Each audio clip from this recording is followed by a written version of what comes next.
Sometimes we get a bit confused about what awakening really is and what it's like to live an awakened life. Okay. And just to make it really simple in this moment, it has to do with just being with what is. And what is. That's why it's hard to talk about. This time of distraction of just being elsewhere with one's attention, focusing on something other than what is right here and now. That's the veil of the conditioned self that is needing to be pierced through in order to be able to see clearly, see reality for what it is. And that includes oneself as we are. What is taking place right now to not need it to be any different. It's a very Zen kind of thing. Things are what they are.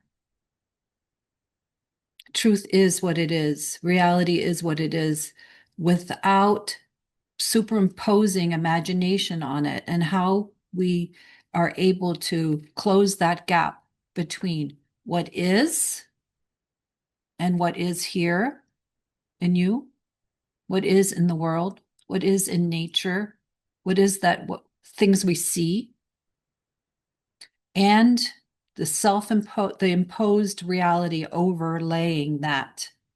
That is the gap that needs to close in order to be able just to simply be here and not want things to be any differently, with resistance, with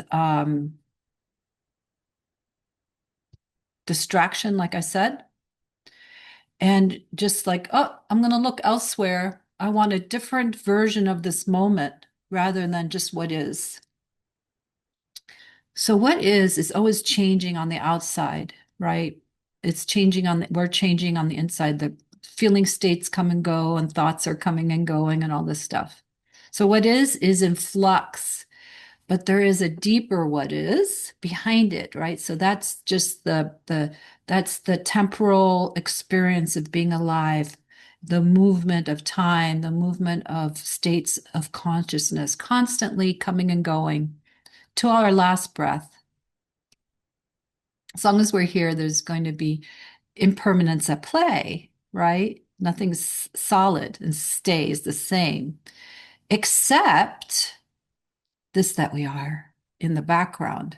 So both are made of that. Both are. So that's the emptiness and the form. So the form is always in flux and changing, and the emptiness part always just simply is. So this is the what is that's in change, and it can be delightful, it can be terrifying, always in change. And then the what is of what's unmoving. And that's the part that can never be taken away from us, is realizing that no matter what's happening in the world, no matter where all this where our ship is sailing as a planet, what we are always is, and it's unmoving and unchanging. Find out for yourself. Find out for yourself. Do you ever have you ever looked at whether there's something unchanging in you that you can remember since you were little?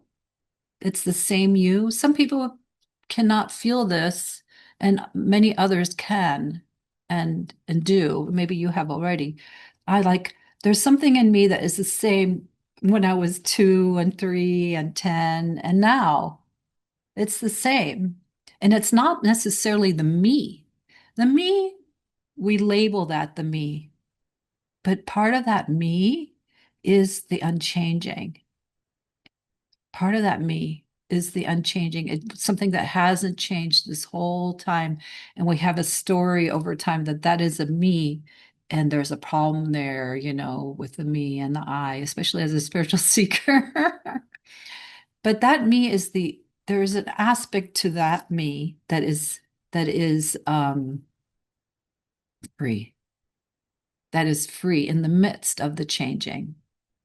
Check it out for yourself, you know? is there a part of me that's always been here and is always the same?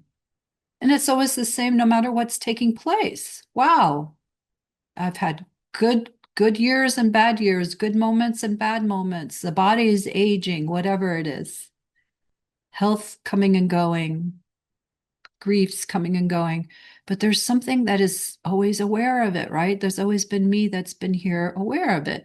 And that aspect of me is the vastness peering through in awareness. Isn't that cool? And it's going to be aware of the end if it's conscious. That's the eternal peering through. That's the eternal of always here. And that's something that is meant to be remembered. And it supports our living. It supports being here. It supports this journey of impermanence, of the moving, changing states of consciousness. That there's always this now moment that is in flux and changing, but there's this you, this I, right, which is accompanying it. States of consciousness coming and going, and the I is accompanying it. And when we have a realization, an awakening, that I accompanying it comes out of hiding and it moves from the background, as you've heard probably, maybe you've heard this from the background, which means it's not aware of itself, consciousness. This changing awareness of consciousness is not aware of what's in the background consciously. And then it moves to the foreground until it's becomes one with it, right? Or whichever way you want to go, one with it. And then this awareness of itself is aware through all states of consciousness and no longer is asleep to itself. That's called the abiding awakening. And so what always is unchanging is married to it's one with what is changing. What is in the changing. So it doesn't fight it anymore, and it doesn't resist it. It's not there's not a discrepancy is more the point, not a fighting, but a discrepancy between the two, right? So then there can be a relaxation into this what is, and no longer needing to even differentiate and say, oh, this is what is the changing, and this is what is the absolute nature of reality. It becomes so established that it's just one thing, and it's unified, then unified in an awake way. That's why it's called awakening, or remembering your true nature here, and it lives itself consciously out, right? And doesn't have there's a sort of in syncness that comes with knowing oneself as that consciously. That's why they say your true nature. I don't think it's a mistake that nature is in there, that word, because nature is itself, right? It's not in conflict with itself. It's not believing in a separation there, the natural world, including animals and so on.